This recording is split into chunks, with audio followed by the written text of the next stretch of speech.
First, Bina, what's your account as a young person, and all of you, of course, as young people in the country, of where your voice is in all these calls that are calling upon the country's top leadership to truce, to dialogue, and address the concerns about stability?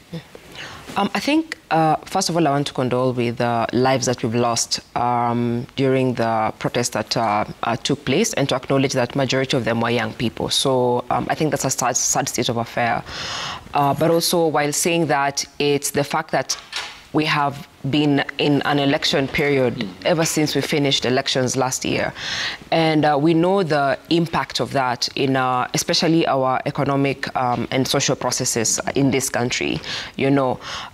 So that alone, because, you know, you're always waiting for an election so that you can continue with your businesses, and even people wanted to invest in this country. They're also trying to observe the political climate in this country, because many things depend on stability and peace in our country. But more importantly, I think for me, is the fact that we keep forgetting that the median age in this country is 19 years old. Okay.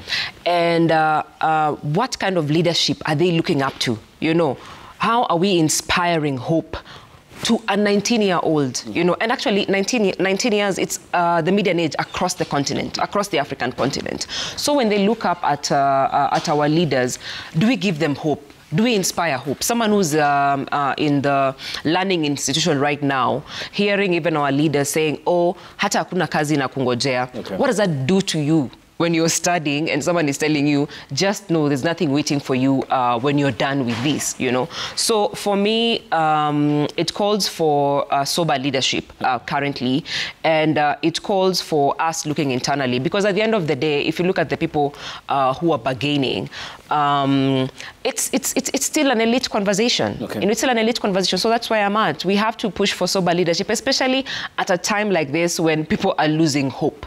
Okay, we'll talk about the hope, employment,